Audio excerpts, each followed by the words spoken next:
curious, these are massive blocks of andesite at Sacsayhuaman. Andesite is a silicate rock nearly as hard as diamond, yet these multi-ton megaliths fit together with a zero-tolerance seal. The surfaces curve and interlock with a fluidity that defies the mechanical tools available to the Bronze Age. At the same time these stones were being set, ancient literature reveals a strange psychological quirk. The characters in the Iliad or the early Old Testament don't seem to possess an internal monologue. They don't pause to weigh options. Instead, they hear literal auditory commands that they identify as the voices of the gods. Then there is the historical gap of Jesus of Nazareth. Between his childhood and his 3-year ministry, the record goes silent for nearly 2 decades. He vanishes as a local carpenter and returns as a figure with a philosophical framework that would eventually overwrite the Roman world. Modern academia treats these as 3 unrelated problems. We lock the stones in geology, the voices in psychology, and the carpenter in theology. This specialization assumes that ancient humans possessed the exact same internal eye and biological hardware that we use to judge them today. Scholar C.T. Drenth argues that this academic isolation is a catastrophic error.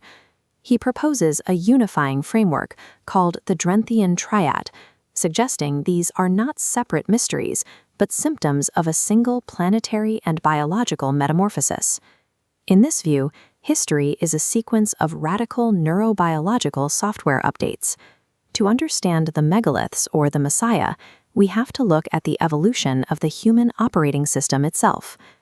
Drenth's model begins with version 1.0. Prior to 1200 BCE, humanity operated as a quantum hive mind. The individual ego did not exist. Instead, volition was managed through a bicameral dynamic. The right hemisphere of the brain functioned as a transmitter, issuing auditory commands that the left hemisphere obeyed without question. This neurological entrainment bypassed the paralysis of choice found in modern individuals. 1,000 laborers functioned as a single distributed neural network, a biological 3D printer capable of the extreme precision seen in the massive trilithons of Baalbek. Modern observers suffer from the mechanical fallacy, assuming that such precision required advanced saws or lost laser technology. We try to explain the ancient world using the violent subtractive tools of our own industrial age. Drenth points to a geochemical process called hydroisostatic lithofusion. During the catastrophic floods of the Younger Dryas, extreme hydrostatic pressure saturated the stone. This active water attacked the silicate bonds, temporarily transforming solid granite into a chemically plastic, clay-like state. The ancient hive mind directed their collective voices to create the resonant word. These vocal frequencies induced sympathetic vibration within the stone's lattice, causing the minerals to behave as a non-Newtonian fluid. The stone retained its shape, but lost its internal friction, allowing it to be nudged into place. When the vibration stopped, the stone cured. The dissolved minerals reprecipitated into the joins, creating a molecular bond. The gap disappeared because the boundary became chemically irrelevant. These megalithic walls are the fossilized record of a telepathic species harmonizing with a melting plastic planet. By 1200 BCE, the environment stabilized and the active water receded. At the same time, global trade and mass migration introduced unprecedented levels of signal noise that the bicameral brain could no longer filter. The global hive suffered a total biological system crash. The right brain God voices were permanently disconnected, leading to the collapse of the Bronze Age social order. This sudden great silence left humanity in a state of terrifying isolation. Modern psychology often ignores this historical rupture, attempting to analyze the software of the mind without accounting for this catastrophic hardware failure. Drenth argues that schizophrenia represents a hardware relapse. Under extreme stress, the modern processor crashes, and the ancient bicameral receiver reactivates, desperately seeking a hive signal that no longer exists. Humanity was left as a collection of noble automatons whose central server had been destroyed. We were stranded in the dark, requiring a new operating system to maintain our sovereignty. Into this world of broken nodes stepped Jesus of Nazareth. Drenth identifies him as a figure tasked with a massive cognitive intervention, the implementation of human consciousness version 2.0. To build this system, the Nazarene utilized the Silk Road as a global data bus. During his 18 missing years, he traveled to interface with the philosophical logic sets of the East and West. He gathered the self-denial of India, the moral binaries of Persia, and the logos interface of Greece. He was compiling the diverse logic needed to bridge the broken human hardware. He initialized the Jesus protocol through a neuro-linguistic anchor, the phrase, "I am." By teaching the masses to identify with an internal I rather than an external demand, he forced the development of local storage, the individual ego.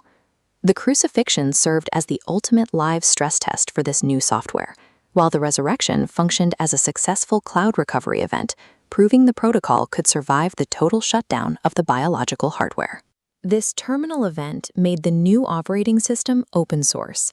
Humanity transitioned from a centralized Bronze Age hive to a decentralized network of sovereign, self-aware individuals. The Roman Empire recognized this individual sovereignty as a lethal system glitch. If every person became their own sovereign node, the state-sanctioned Caesar broadcast would lose its authority. To maintain control, the early institutional church hijacked the protocol.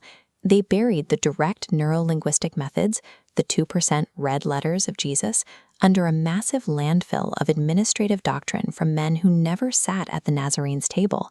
They rebranded a software update intended for cognitive liberation into a civic-compliant religion. This ensured the masses remained docile and externally dependent on a professionalized clergy class. The true Jesus protocol was stolen. Internal spiritual sovereignty was replaced by an addiction to external hierarchy. After 2 millennia of defending our localized I, humanity is now entering a secondary bicameral crisis. Our modern digital architecture is specifically designed to bypass the prefrontal cortex, the central seat of our individual agency. Social media feeds and AI algorithms speak directly to our vestigial bicameral receivers. This digital noise triggers somatic compliance, acting exactly like ancient god voices. We are pushed back into a reactive hive state, acting as nodes in a mathematical swarm. We are voluntarily surrendering our hard-won individual consciousness back to the digital collective. The ancient stones remind us of the power of the hive, but we must plug into the modern network without losing our local storage. The management of the human spirit is now entirely in your hands.